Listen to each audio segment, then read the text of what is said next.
Well, it is wonderful to see all of you here today. To be with all of you, I want to make some special acknowledgments. We've got some legislators here who have been fighting on behalf of the disabilities community for a very long time. We're so proud of the legislation I'm signing today, as well as legislation we signed earlier this week. So I want to acknowledge all of them. First of all, responsible in large part for guiding this process through in the Senate, Senator Mark Pryor of Arkansas, Representative Ed Markey, Democrat from Massachusetts.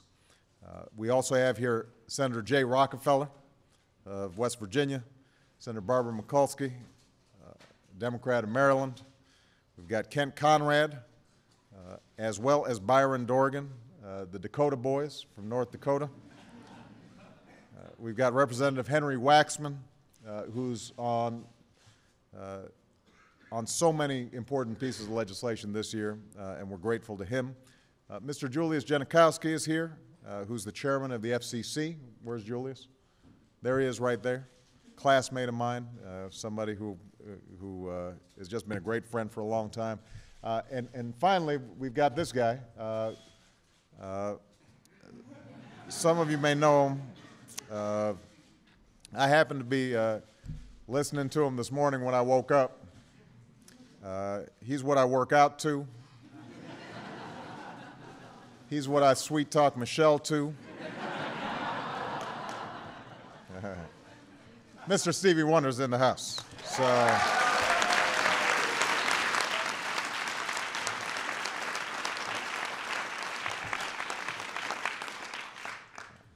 I was doing a little rendition of some of his music to him, and he was kind enough not to laugh. Now, earlier this year, we celebrated the 20th anniversary of the Americans with Disabilities Act right here in the White House. Many of you were here, and it was a moment for every American to reflect not just on one of the most comprehensive civil rights bills in our history, but what that bill meant to so many people. It was a victory won by countless Americans who refused to accept the world as it is, and against great odds, waged quiet struggles and grassroots crusades until finally change was won. And the story of the disability rights movement is enriched because it's intertwined with the story of America's progress. Americans with disabilities are Americans first and foremost, and like all Americans, are entitled not only to full participation in our society, but also full opportunity in our society. So we've come a long way, but even today, after all the progress that we've made, too many Americans with disabilities are still measured by what folks think they can't do instead of what we know they can do. The fight for progress isn't about sympathy, by the way, it's about opportunity. And that's why all of us share a responsibility to keep building on the work of those who came before us. One life, one law, one step at a time. So today we're here to take two more steps on that journey. First of all, on Tuesday, I signed Rosa's Law. This is named for a 9-year-old girl. Right there, Rosa, wave to everybody.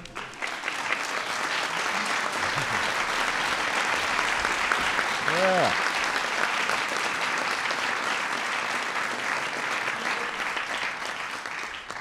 That's some good waving there, Rosa. Rosa Marcelino, it's so inspiring to have her here. As one of hundreds of thousands of Americans with Down syndrome, Rosa worked with her parents and her siblings to have the words mentally retarded officially removed from the Health and Education Code in her home state of Maryland. Now, Rosa's Law takes her idea a step further.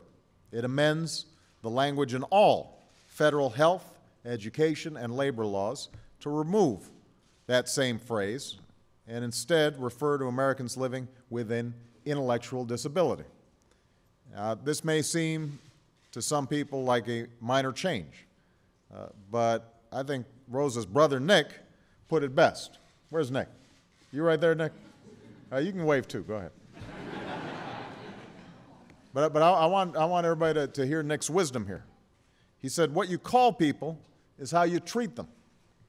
If we change the words, maybe it'll be the start of a new attitude towards people with disabilities.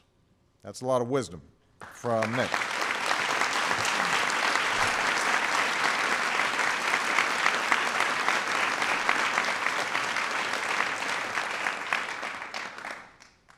Nick and Rosa's parents are all choking up because they're really proud of their kids, and appropriately so. Now, the bill I'm signing today into law will better ensure full participation in our democracy and our economy for Americans with disabilities. The 21st Century Communications and Video Accessibility Act will make it easier for people who are deaf, blind, or live with a visual impairment to do what many of us take for granted, from navigating a TV or DVD menu to sending an email on a smartphone. It sets new standards so that Americans with disabilities can take advantage of the technology our economy depends on. And that's especially important in today's economy, when every worker needs the necessary skills to compete for the jobs of the future. So together, these changes are about guaranteeing equal access, equal opportunity, and equal respect for every American. And they build on the progress that we've already made as an administration over the last 20 months. Together, we put in place one of the most important updates to the ADA in 20 years by prohibiting disability-based discrimination by government entities and private businesses, and by updating accessibility standards. I issued an executive order focused on establishing the federal government as a model employer of Americans with disabilities. We passed the Christopher and Dana Reeve Paralysis Act, the first piece of comprehensive legislation aimed at addressing the challenge faced by Americans living with paralysis. We reauthorized the Children's Health Insurance Program, covering an additional 2.6 million children in need in 2009, including children with disabilities. And the Affordable Care Act we passed will give every American more control over their health care, and will do more to give Americans with disabilities control over their own lives than any legislation since the ADA.